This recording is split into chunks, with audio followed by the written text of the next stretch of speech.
This is the first in a series of basic supply chain modeling using Logix. We'll cover setting up your first supply chain model, entering your data, viewing your model, and optimizing a simple supply chain network. Let's start by looking at how to set up your data using Logix.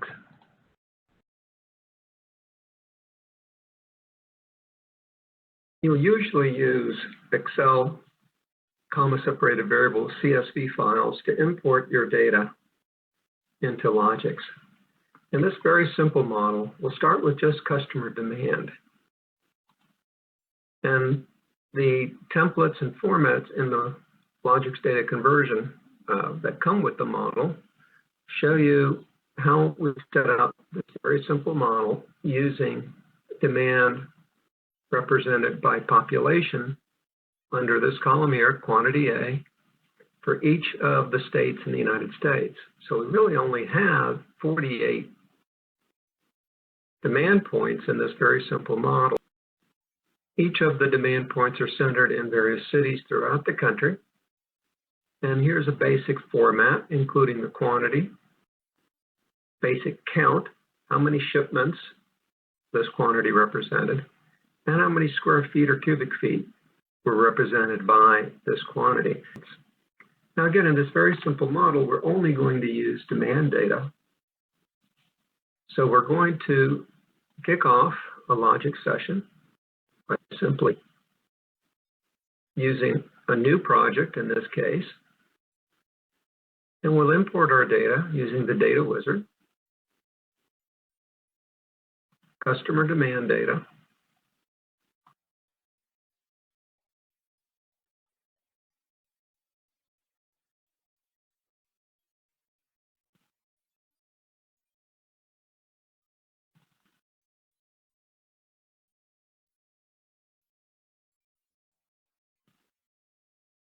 we'll start with how to add customers from our demo data. And again, here we're just representing exactly what we just saw. All the demand for each of our states. We have 48 customer stops and no distribution centers, no cross docks, no suppliers. We also only have a default record here with some parameters. But our ship unit, our basic ship unit, is 100 pounds. So we're using hundredweight here. And our transportation cost, very simple, $0.0075 per mile per hundredweight. There's no fixed cost, just a variable per mile. Our demand points are shown here in the show listing, which you're always able to access by simply clicking this icon here.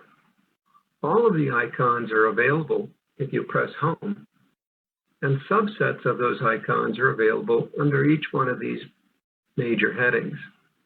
So if we have project, we can open a project, create a new project, save a project, print out that project data, save our work, show the data, as well as other features.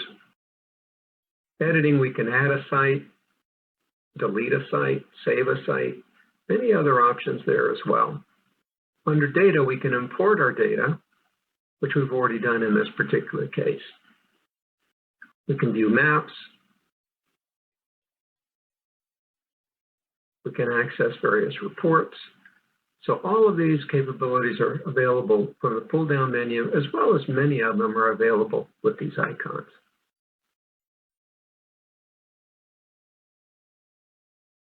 So let's first take a look at our view of the supply chain modeler, which we had seen earlier with 48 customers, but here we're just taking a look at the demand points as well. Logix uses Google Maps for all of its map functionality. You can also use MapPoint. So here you see all of our demand points represented here from this data. Well, let's close this now. And take a look at some basic parameters. You're always able to click on Display Parameters or go to Modeling Parameters to see what options you have turned on. Here we'll click on Quantity as a primary measure, but you can click on Size or Count. Now our size is square feet, so you can put in square feet. Our count is number of shipments.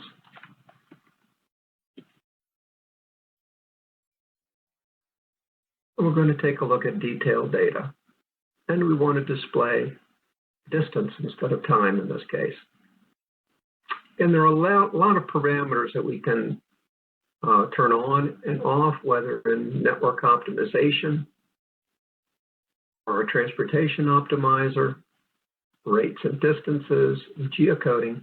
But right now, we'll just leave the model like this to run a very basic model.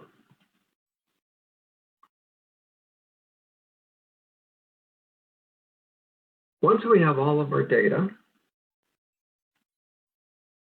we can choose the number of sites we want to optimize. Now, in this particular model, we have no distribution centers, either existing or candidates to work from.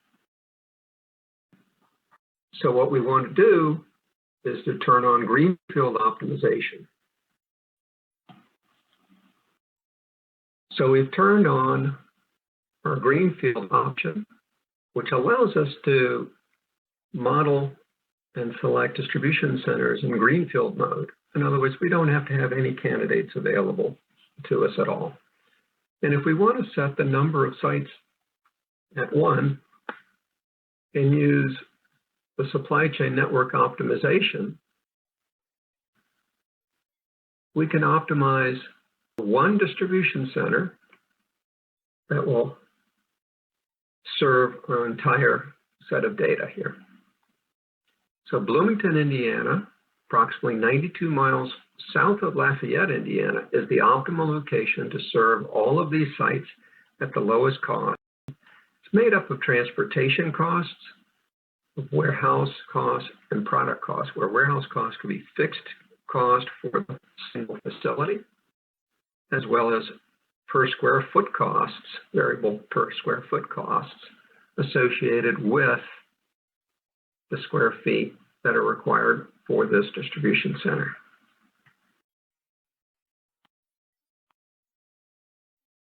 We can also view our supply chain modeler and maps of this solution with the site here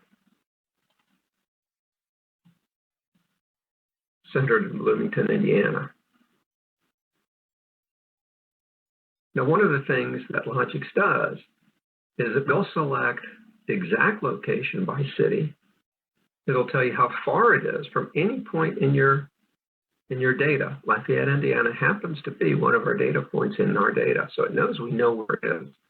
Bloomington, Indiana, it pulls from its geocoding data, and that's the closest it can come to the exact optimal location. Exact optimal location is 39.0921 degrees of latitude and minus 86.986 degrees of longitude. But typically, you're not going to remember latitude and longitude, but it knows that you probably know where Lafayette is, and it's going to tell you the optimum is in Bloomington, Indiana. Now, our unique proximity radar view, we can turn on here by simply clicking here. In fact, let's take the scale down to 400 miles across here. And here we'll see that the optimum isn't just that one point in Bloomington, but actually extends about 100 miles west, 100 miles south of Bloomington. We can also click on maps here, and we can get a similar representation here on our maps. These little red and green dots representing the location here of Bloomington. And you can see here, you can go 100 miles in those directions and still have about the same cost before our costs go up. And in fact, our costs go up much more rapidly as we move north. than if we move either west, east, or south. And very helpful in terms of locating facilities optimally. The optimum doesn't have to be in a particular one single point, but can actually be in a geographic area. Let's turn this off. And now we'll try to optimize 2 sites. And those 2 sites are San Francisco, California, Carlisle, Kentucky, just outside of Louisville, Kentucky. And again, here we'll take a look at our modeler maps. And as you can see here, the 2 site optimums for this problem are located here and serving these customer areas. And again, if you wanted to click on proximity radar, again, you can see here that Carlisle, Kentucky lies outside of Louisville, Kentucky. And again, pretty flat here, but you wouldn't want to go in any other direction other than east. Otherwise, your costs could escalate pretty rapidly. We'll refresh again. And you see here that the optimum really isn't Louisville, Kentucky. It is Carlisle, Kentucky, and the cost can go down just a little bit. Now, what if we wanted to know how many distribution centers and their location instead of telling Logix how many to pick from? You can leave this blank. We'll put an asterisk there. And again, here we're solving for the location and the number of facilities that optimize this problem. Now, greenfield optimization shows us that the number of sites to optimally serve the entire country is 4, in this case at $14 million. It takes about a little over 2 minutes to solve this problem. And it shows us the assignment of customers to each of the distribution centers, where they're located. This one is located 25 miles south of St. Louis, Missouri. This one a little bit outside of New York City and Akron, Pennsylvania. Again, the other site in San Francisco. And one in Miami, Florida. That would serve South Carolina and Florida. Again, we can take a look at the maps. Here's a representation. We can, even if we want to, put in our one-day service area, which might be about 600 miles, for instance.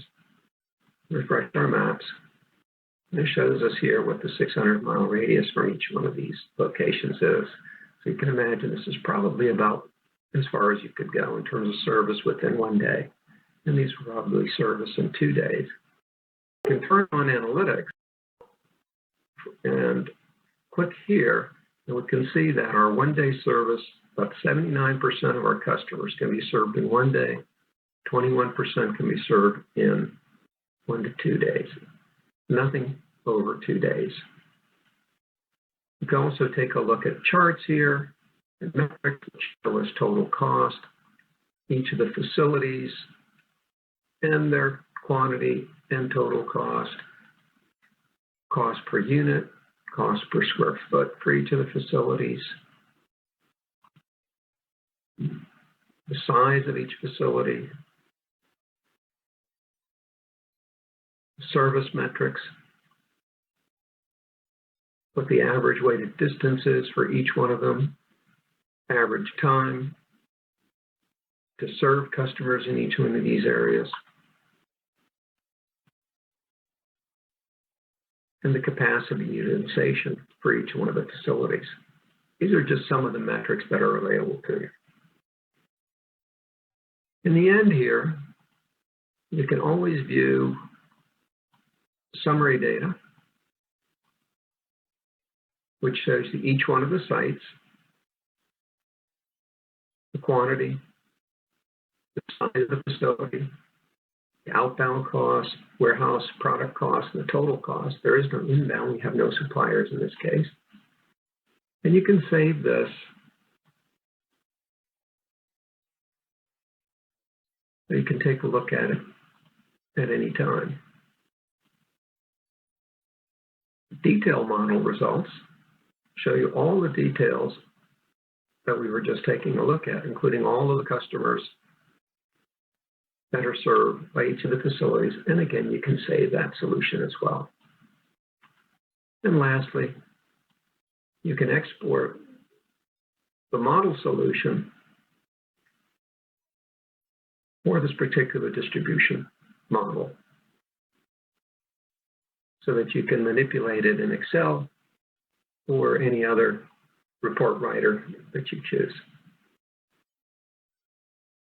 So this is how we've set up a very basic model. In the next video tutorial, we'll take a look at how to add distribution centers, either existing or candidate facilities, and we'll solve a very basic model using our distribution centers.